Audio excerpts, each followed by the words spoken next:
بسم اللہ الرحمن الرحیم۔ اصحاب کہف کی حالت کو بیان کرنے کے بعد کہ وہ کس طرح وہاں سو رہے ہیں، اس کو بیان کرنے کے بعد فرمایا جا رہا ہے کہ من یہد اللہ فہو المہتدی، کہ اللہ جسے ہدایت دیتا ہے تو وہی ہدایت یافتہ ہوتا ہے نا، ہدایت پر وہی ہوتا ہے جسے اللہ ہدایت دیتا ہے۔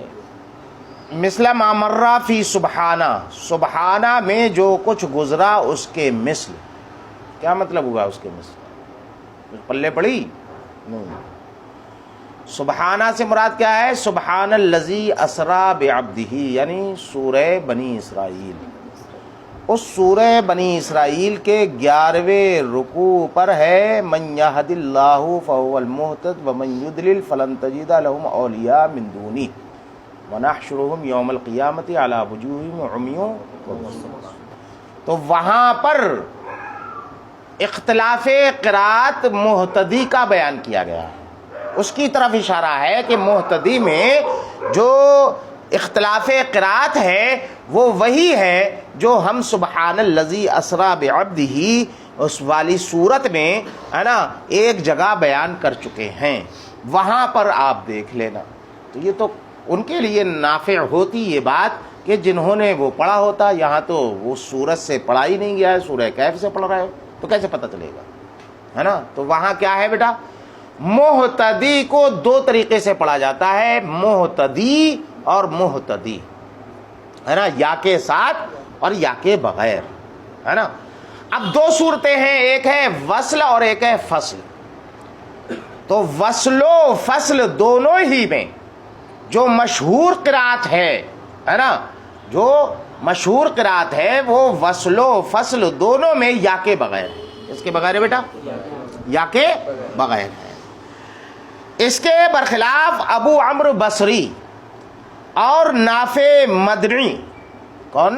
نافع مدنی، یہ قرائے سبعہ میں سے دو قاری ہیں جو یہ کہتے ہیں کہ حالت ہے نا وصل میں، حالت وصل میں تو یہ مہتدی ہی پڑھا جائے گا، لیکن حالت فصل میں یا کے ساتھ جو ہے وہ پڑھا جائے گا، ہے نا۔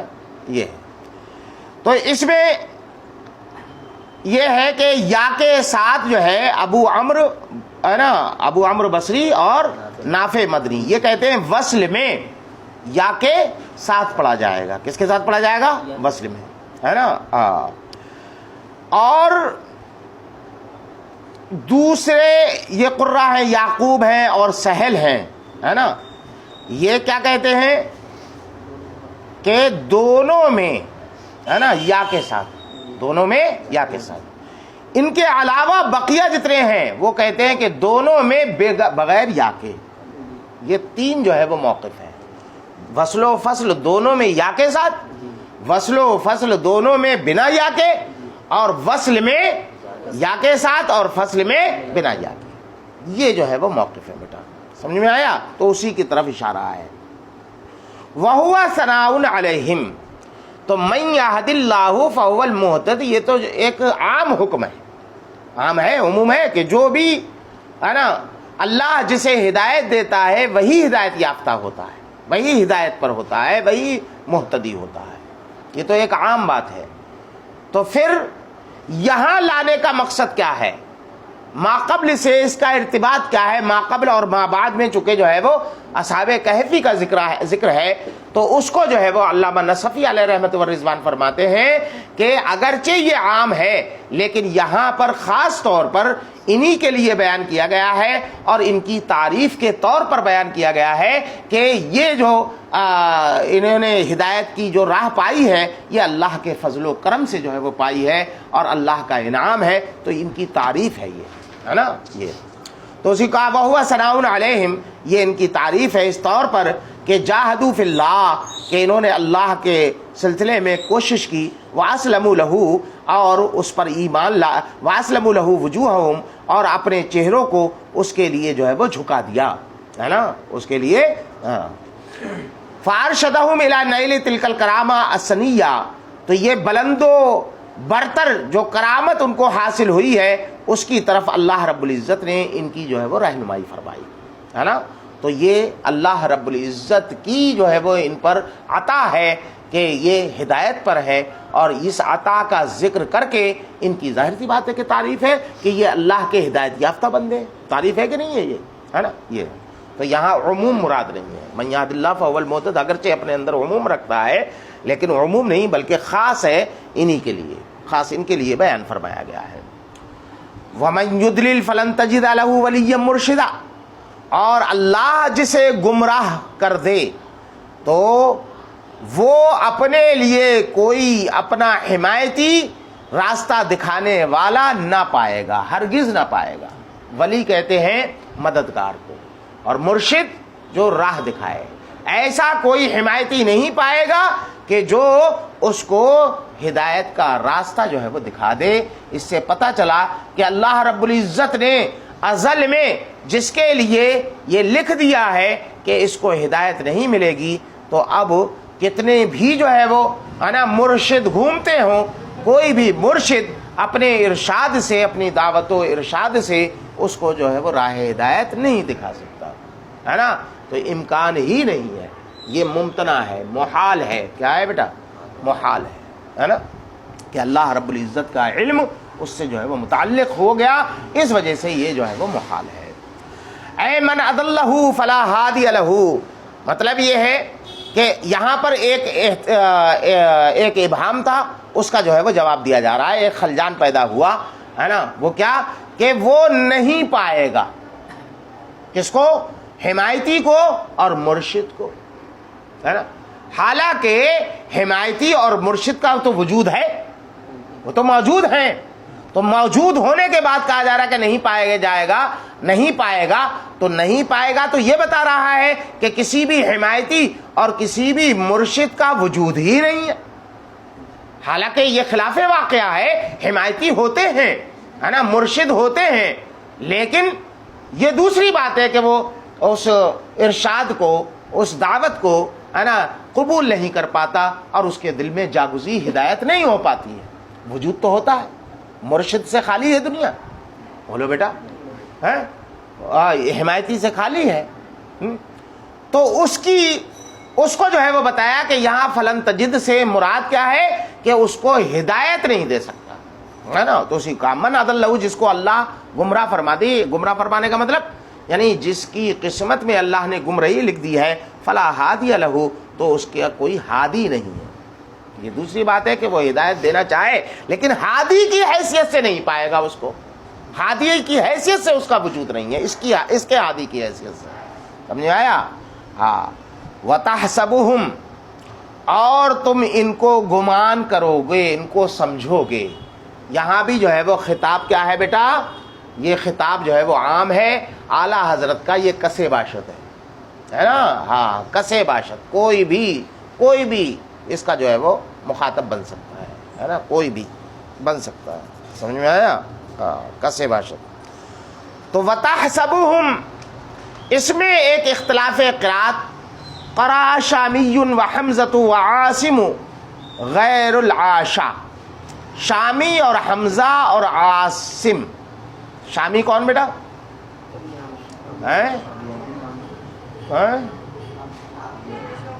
ابن عامر شامی کیا نام ہے ان کا ابن عامر شامی حمزہ کوفی اور عاصم کوفی ہے نا ان تینوں کی جو قرات ہے وہ سین کے فتح کے ساتھ ہے سوائے عاشا کے عاشا کون ہے ابو یوسف یعقوب ہے نا یہ حضرت امام عاصم جو ہمارے ہیں ہے نا حضرت امام عاصم ان کے دادا استاد ہیں کیا ہے بیٹا دادا استاد ہیں یعنی ہمارے امام عاصم صاحب کے ایک شاگرد ہیں شعبہ ان کے شاگرد ہیں یہ ابو یوسف یعقوب عاشا انہوں نے اس کو وَتَحْسِبُهُمْ پڑھا ہے سین کے کسرے کے ساتھ کس کے ساتھ پڑھا بیٹا سین کے کسرے کے ساتھ تو یہ اختلاف قرات ہے. وَهُوَ خِطَابٌ لِكُلِّ أَحَدٍ. کہتے ہیں کہ وہی جس کو میں پہلے بتا چکا کہ یہاں پر جو مخاطب ہے کوئی خاص نہیں ہے، بلکہ یہ خطاب جو ہے وہ ہر ایک کے لیے ہے. کسے باشد، جس کا ترجمہ اعلیٰ حضرت فرماتے ہیں. تو تم ان کو سمجھو گے، کیا سمجھو گے، ہے نا، اے قاضا، جاگتا ہوا، کہ یہ جاگے ہوئے ہیں. تم انہیں جاگتا ہوا سمجھو گے. کیسے سمجھو گے؟ اے قاضا، ایقاظ کیسے کہتے ہیں؟ بیداری. ہاں، جاگا ہوا، جگے ہوئے ہیں یہ لوگ. کیسے سمجھیں گے؟ ان کی آنکھیں کھلی ہوئی ہیں اور یہ کروٹیں بھی جو ہے وہ بدلتے ہیں. تو کروٹوں کا بدلنا، آنکھوں کا کھلا ہونا، ان کی جو سونے کی حالت ہے اس کو دیکھ کر کے تم سمجھو گے کہ یہ جاگے ہوئے ہیں، جاگ رہے ہیں، حالانکہ یہ جو ہے وہ سوئے ہوئے ہیں، حقیقت کے اعتبار سے سوئے ہوئے ہیں. اسی کو بتایا. ایقاظ یہ کیا ہے؟ تو کہتے ہیں یہ جمع ہے، اور یہ یقظن، یقظن اور یقظن، ہے نا، قاف کے ضمے اور کسرے دونوں کے ساتھ، اس کی جمع ہے. وہم رقود، حالانکہ یہ سوئے ہوئے ہیں. نیام، یہ نائم کی جمع نیام. کیوں ہے ایسا؟ تو کہتے ہیں کہ اس سلسلے میں مفسرین کرام کا ایک قول ہے کہ عیونہم مفتحہ، کہ ان کی آنکھیں جو ہے وہ کھلی ہوئی ہیں حالانکہ یہ سو رہے ہیں، ہے نا. فیحسبہم الناظر لذالک، تو اسی وجہ سے دیکھنے والا ان کو جو ہے وہ ایقاظ سمجھتا ہے نا، بیدار جو ہے وہ سمجھتا ہے، بیدار جانتا ہے. وَنُقَلِّبُهُمْ ذَاتَ الْيَمِينِ وَذَاتَ الشِّمَالِ، اور ہم ان کو پلٹتے ہیں داہنی جانب اور بائیں جانب، ہے نا، دونوں جانب پلٹتے ہیں. تو یہ پلٹنا کن کن اوقات میں ہوتا ہے؟ تو اس سلسلے میں مفسرین کے دو قول ہیں. ایک قول یہ ہے کہ ایک سال میں 2 مرتبہ ان کو جو ہے وہ پلٹا دیا جاتا ہے، ان کو کروٹ دلائی جاتی ہے. دوسرا جو راجح قول ہے اور زیادہ تر مفسرین کرام کا قول ہے وہ یہ ہے کہ صرف 1 مرتبہ ان کو جو ہے وہ کروٹ دلائی جاتی ہے، اور وہ کروٹ جو دلائی جاتی ہے وہ عاشورہ کے روز دلائی جاتی ہے، 10 محرم کو جو ہے وہ دلائی جاتی ہے. تو اسی کا کہ بعض لوگوں نے کہا کہ لہم تقلبتان فی السنہ، سال میں 2 جو ہے وہ مرتبہ ان کو کروٹیں دلائی جاتی ہیں، اور بعض مفسرین کرام نے کہا کہ تقلبۃ واحدہ فی یوم عاشورہ، عاشورہ کے روز 1 ہی مرتبہ ان کو جو ہے وہ پلٹا دلایا جاتا ہے، ان کو کروٹ دلائی جاتی ہے. 1 مرتبہ پلٹا دلانے میں کیا حکمت ہے بیٹا؟ کروٹ دلانے میں ہم لوگ کیا کرتے ہیں؟ رات میں سوتے ہیں اور دن میں جاگتے ہیں. تو 24 گھنٹے میں 1 مرتبہ جو ہے وہ اٹھتے ہیں کہ نہیں اٹھتے، ہے نا.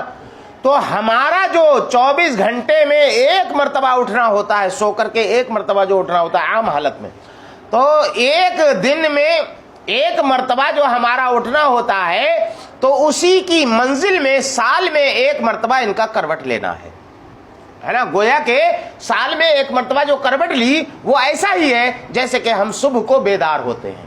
ہمارا بیدار ہونا جو ہے وہ اسی کی منزل میں ان کا جو ہے وہ کروٹ لینا ہے نا. تو اس لیے یہ بالکل تر و تازہ ان کے بدن رہتے ہیں، ان کے بدنوں کو مٹی نقصان نہ پہنچا دے، اس وجہ سے یہ جو ہے وہ کیا جاتا ہے.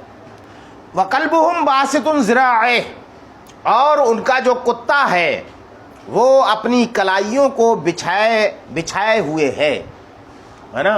باسطٌ ذِرَاعَيْهِ، اپنی کلائیوں کو بچھائے ہوئے ہے. آپ جانتے ہو کہ باسط جو ہے وہ اسم فاعل ہے، اور اسم فاعل حال یا استقبال کا معنی دیتا ہے. یہ ماضی کے بھی معنی میں آتا ہے، تینوں معنی دیتا ہے، ماضی کا بھی، حال کا بھی، استقبال کا بھی. لیکن فرق ہے، معاملہ کیا ہے؟ اگر یہ ماضی کا معنی دے تو ایسی صورت میں یہ ملغا عن العمل ہو جاتا ہے، بیکار ہو جاتا ہے بالکل، ہے نا. ہاں، پھر یہ عمل نہیں دیتا، یہ بالکل بیکار ہو جاتا ہے. اور اگر حال اور استقبال کے معنی میں ہو تو اس کے لیے بنیادی شرط یہ ہے کہ یہ جو ہے وہ کیا ہو بیٹا؟ بولو، یہ عمل کرنے والا ہوگا، عامل بنے گا. کیا بنے گا بیٹا؟ عامل بنے گا، ملغا عن العمل نہیں ہوگا. یہ ذہن نشی رکھنا.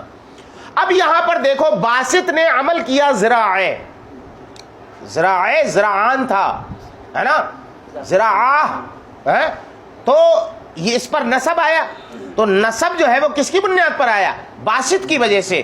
تو ضابطہ یہ کہتا ہے کہ اس میں فاعل جب جو ہے وہ عامل بنے، اپنے معمول میں جو ہے وہ عمل کرے، تو ایسی صورت میں حال یا استقبال کے معنی میں ہوتا ہے، تو جس کا لا محالہ مطلب ہوگا کہ یہاں پر جو ہے وہ یہ حال کے معنی میں ہے یا استقبال کے معنی میں ہے۔ حالانکہ قرآن کریم جب اس کا نزول ہو رہا ہے، نزول ہوا ہے، اس سے بہت پہلے کا واقعہ ہے، تو اقتضا اس کا یہ ہے کہ یہاں پر جو ہے وہ یہ ماضی کے معنی میں ہوتا کہ بچھائے بیٹھا تھا، ہے نا، نہ کہ یہ کہ بچھائے ہوئے ہے، بچھایا ہوا ہے، اس نے اپنے آپ کو، اپنے ہاتھوں کو بچھایا ہوا ہے، تو یہ تو حال کا جو ہے وہ معنی ہے نا، اور حقیقت کیا ہے؟ یہ ماضی کا ذکر ہے۔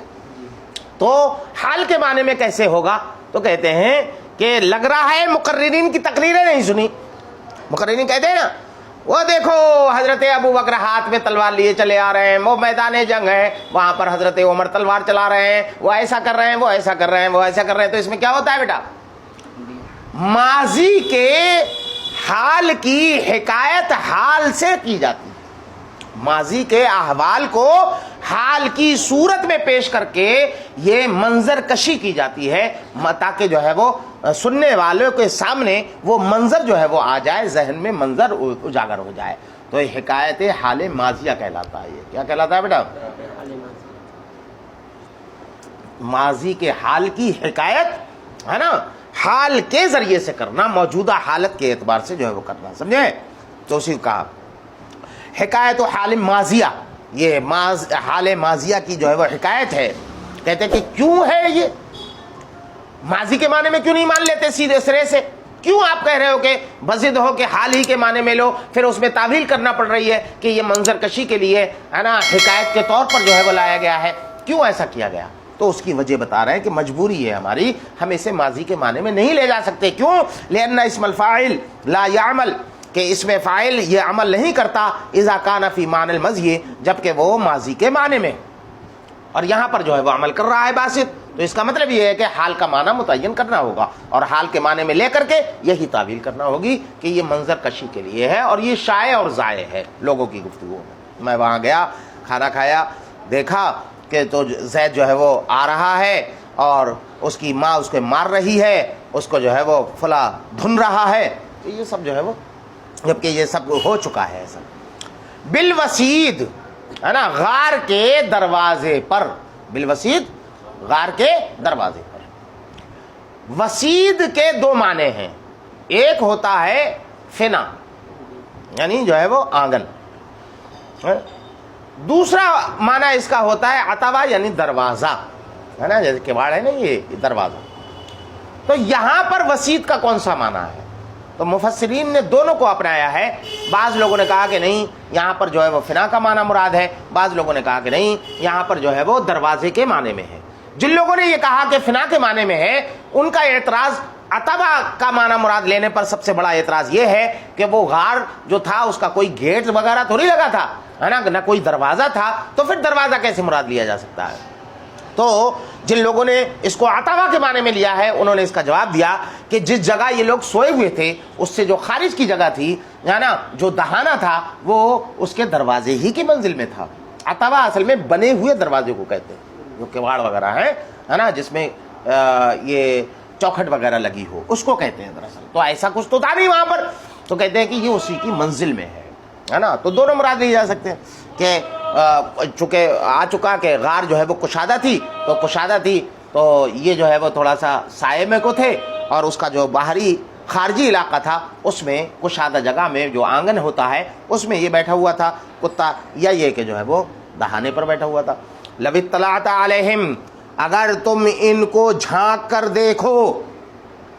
اطلاع، یطلع کہتے ہیں کسی بلند جگہ پر چڑھ کر کے کسی چیز کو نیچے دیکھنا، نیچے والی چیز کو اوپر چڑھ کے دیکھنا، ہے نا، جس کو اشراف کہتے ہیں، ہے نا، یہ معنی ہوتا ہے اس کا۔ تو یہاں پر مطلب یہ ہوگا کہ ان کے اوپر چڑھو، اگر تم ان کے اوپر چڑھو، مطلب کیا ہے کہ علی جبلہم، علی کہفہم، ان کے غار کے اوپر جو ہے وہ چڑھ چکے.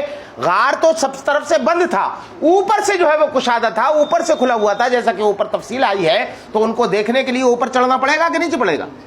غار تو اندر سے بند ہے، ہر طرف سے بند تھا، وہ دیوار لگ چکی تھی اس میں.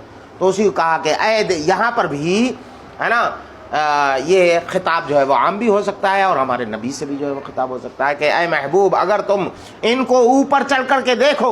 اسی کی تفسیر علامہ نصفی نے بیان کی کہ اطلاع کا یہاں معنی کیا ہے کہ لو اشرفت علیہم، اگر تم ان کو اوپر سے جھانک کر دیکھو، اگر ان کے اوپر جو ہے وہ چڑھو ہے نا، فنظرت الیہم، اور پھر وہاں سے ان کی طرف جو ہے وہ دیکھو، اوپر چڑھ کر کے نیچے کو دیکھنا. لولیت منہم فرارا، تو ان سے تم بھاگ کھڑے ہوگے، ان سے بھاگ جاؤ گے، ان سے دور بھاگ جاؤ گے، ہے نا. لعارضت عنہم، یعنی ان سے اعراض کرو گے، وحربت منہم، اور ان سے بھاگ جاؤ گے. فرارا یہ کیا ہے؟ مفعول مطلق. کیا ہے بیٹا؟ کیا ہے بیٹا؟ مفعول مطلق. اور مفعول مطلق کے لیے بنیادی شرط یہ ہے کہ اس کا وہ اپنے فعل سے آتا ہے، کسی دوسرے فعل سے نہیں آتا. تو یہاں فرارن مفعول مطلق کیسے بن جائے گا لولیتا کا؟ تو اس میں کہا کہ یہاں پر تولی جو ہے یہ بھاگنے، فرار کے معنی میں ہے، لہٰذا اس وجہ سے اس کا مفعول مطلق فرار جو ہے وہ لایا گیا. کہتے ہیں منصوب علی المصدر، یہ مصدر کی بنیاد پر منصوب ہے. کیوں؟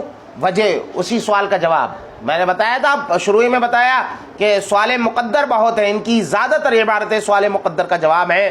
ان سوال مقدر کا جواب، ان سوال مقدر کا ذہن میں حاضر رکھنا، یہی جو ہے وہ مدارک کی تفہیم کا، مدارک کی فہم کا سب سے بڑا کمال ہے. سمجھ میں آیا؟ ہاں. لأن معنی ہے نا ولیت منہم، ہے نا، اس لیے کہ ولیتا منہم کا جو معنی ہے وہ فررتا منہم ہے کہ ان سے تم بھاگ جاؤ گے. ولا ملیتا منہم، اور ان سے تم بھر جاؤ گے، ان سے بھر جاؤ گے. ملیتا، اور دوسری قرات ہے ملیتا. کیا ہے بیٹا؟ ملیتا اور ملیتا. حجازیوں کی یہ قرات ہے. حجازی کون ہے؟ نافع مدنی اور عبداللہ ابن کثیر مکی.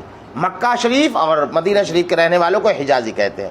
تو کہتے ہیں کہ یہ مبالغے کے لیے لام کی تجدید، حرف کی زیادتی، معنی کی زیادتی کو مستلزم ہوتی ہے، تو یہ مبالغے کے لیے ہوگا. کہتے ہیں کہ ان سے بھر جاؤ گے. کس اعتبار سے بھر جاؤ گے؟ کیا بھر جائیں گے؟ ہے نا، کیا بھر جائے گا؟ تو ظاہر سی بات ہے کہ ابہام ہے. اس ابہام کو دور کرنے کے لیے تمیز لائے گی رعبا، رعب سے بھر جائے، ہے نا. ان سے تم روب کے اعتبار سے بھر جاؤ گے، یعنی تمہارے دل میں، ذہن میں ان کا روب جو ہے وہ بھر جائے گا، مرعوب ہو جاؤ گے، ہیبت طاری ہو جائے گی. تمیزہم وبضم العین، عین کے ضمے کے ساتھ، کس کے؟ رعبا. مشہور قرات تو رعبا ہے، اور عین کے ضمے کے ساتھ ہے نا ابن عامر شامی اور علی کسائی کوفی کی جو ہے وہ یہ قرات ہے. قرأ شامی و علی. کہتے کہ رعب کہتے کسے ہیں؟ وَهُوَ الْخَوْفُ الَّذِي يَرْعَبُ الصَّدْرَ. کہتے ہیں کہ یہ رعب کہتے ہیں اس خوف کو کہ جس سے سینہ جو ہے وہ مرعوب ہو جاتا ہے، سینہ جو ہے وہ بھر جاتا ہے، یملؤ، جس سے بھر جاتا ہے. اور یہ کیوں ہے ایسا؟ اس کا مطلب رعب سے مرعوب ہو جانا، اس کا کیا مطلب ہوتا ہے؟ یعنی ہیبت کا طاری ہو جانا. کہنے کا مقصد یہ ہے کہ اگر تم نے ان کو دیکھ لیا تو ہیبت کی وجہ سے تمہارے دل پر ہیبت طاری ہو جائے گی اور تم بھاگ کھڑے ہوگے وہاں سے. تم دیکھ نہیں سکتے، ان کے پاس جا نہیں سکتے. تو یہ کس وجہ سے ایسا ہے؟ تو زیادہ تر مفسرین کرام کا رجحان یہ ہے کہ اللہ رب العزت نے رعب سے ان کی حفاظت فرمائی ہے. جیسے کہ ہمارے نبی صلی اللہ تعالیٰ علیہ وسلم کو ایسا رعب عطا فرمایا کہ جو ہے وہ دور دراز کے لوگ آقا کریم صلی اللہ تعالیٰ علیہ وسلم کے نام سے جو ہے وہ کفار و مشرکین گھبرا جاتے تھے. رعب سے حفاظت کی ہے نا. اللہ کے رسول صلی اللہ علیہ وسلم نے فرمایا کہ اللہ رب العزت نے میری حفاظت رعب سے فرمائی ہے. ایک کئی مرتبہ کا ایسا واقعہ ہوا ہے. ایک کافر جو ہے وہ، کچھ کافر آئے مارنے کے لیے، ایک مرتبہ، ایک دو، اور جو ہے وہ اللہ کے رسول آرام فرما رہے، تلوار انہوں نے تان لی، لیکن جیسے ہی چہرے مقدسہ پر نظر پڑی ایسے مرعوب ہوئے کہ تلوار ہی جو ہے وہ گر گئی.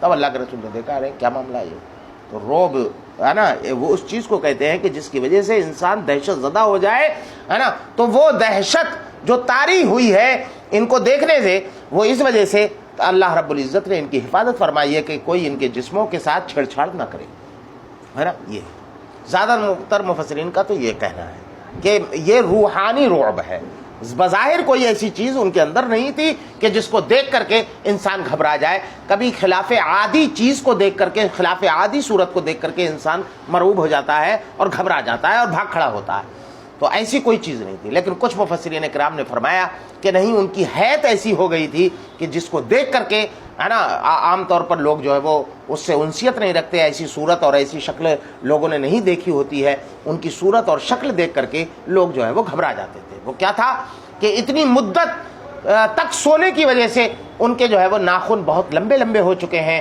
ان کے بال بہت بہت لمبے ہو چکے ہیں، اور ان کے جسم جو ہے وہ بہت ہی بڑے بڑے ہو چکے ہیں۔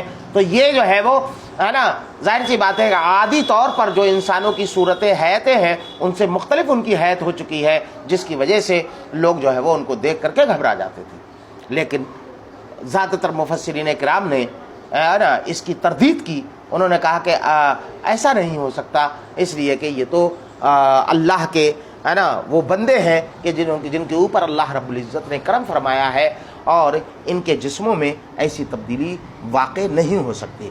تو اسی کو کہا، تو یہ علامہ نصفی نے انہی مفسرین کرام کا یہ قول نقل کیا ہے کہ جن کا کہنا یہ ہے کہ ظاہری تبدیلیاں ہو گئی تھیں جس کی وجہ سے رعب طاری ہوتا تھا۔ وذالک لما البسہم اللہ، اور یہ اس وجہ سے کہ اللہ رب العزت نے ان کو ملبوس کر دیا تھا، ہے نا، ان جن چیزوں سے، ہے نا، ملبوس کر دیا تھا، ان کی وجہ سے ایسا ہوتا تھا۔ وہ کیا ہے؟ یعنی ہیبت کا ان کے اوپر جو ہے وہ، ہے نا، طاری ہونا، اور لطول اسفارہم، یہ پہلا والا ہو گیا کہ حیات یعنی روحانی، ہے نا۔ دوسرا والا قول یہ، اور لطول اسفارہم، یا اس وجہ سے ہوتا تھا کہ ان کے، ہے نا، جو ناخن ہیں بڑھ چکے تھے، وشعورہم، اور ان کے بال لمبے ہو چکے تھے، اور ان کے جرم جو ہیں وہ کافی بڑے ہو چکے تھے۔ وعن معاویہ، اس سلسلے میں ایک واقعہ حضرت معاویہ کے ساتھ بھی پیش آیا۔ حضرت معاویہ نے، ہے نا، روم کے علاقے پر لشکر کشی کی، تو راستے میں جو ہے یہ علاقہ پڑتا ہے اصحاب کہف کا۔ تو حضرت معاویہ نے جب دیکھا، تو حضرت معاویہ سے ہی کے بارے میں یہ منقول ہے کہ انہ غزر روم، کہ انہوں نے، ہے نا، روم پر لشکر کشی کی، فمر بالکہف، تو کہف کے پاس سے آپ کا گزر ہوا، تو انہوں نے کہا ارید ان ادخلا، کہ میں اس میں داخل ہونا چاہتا ہوں۔ فقال ابن عباس، حضرت عبداللہ ابن عباس رضی اللہ تعالیٰ عنہما نے فرمایا، لقد قیل لمن ہوا خیر منک، کہ وہ ذات جو آپ سے بہتر ہے اس سے یہ کہا گیا ہے، لولیت منہم فرارا، یعنی آقا کریم صلی اللہ علیہ وسلم جو آپ سے بہتر ہے ان سے جب یہ کہا گیا ہے تو آپ کی ان کے سامنے حیثیت کا ہے نا۔ جب ان کے لیے کہا جا رہا ہے کہ تم ان سے بھاگ جاؤ گے، ہے نا، دیکھ نہیں سکتے، تو پھر جو ہے وہ آپ کیسے اس کی سکت رکھ سکتے ہیں؟ آپ مت جائیے، یہاں پر منع کیا۔ پھر بھی حضرت وہ تو مان گئے، لیکن فدخل جماعہ بامرہ، ان کے حکم سے ایک جماعت اس میں داخل ہو گئی۔ فاحرقتہم ریح، تو ایک ہوا جو ہے وہ چلی، اور اس ہوا نے ان کو جو ہے وہ جلا کر خاکستر کر دیا۔ جیسے یہ غار میں داخل ہوئے، ویسے ہی جو ہے وہ اللہ کی طرف سے ایک ہوا آئی اور پوری سارے لوگوں کو جو ہے وہ جلا ڈالا، ہے نا۔ ہاں، ان کو یہ ہلاک، ایک روایت میں یہ کہ ہلاک ہو گئے، ایک میں یہ ہے کہ جو ہے وہ آگ وہاں پر جلی جس سے ڈر کر کے یہ بھاگ آئے تھے۔ یہ سمجھے؟ چلو بس کرو۔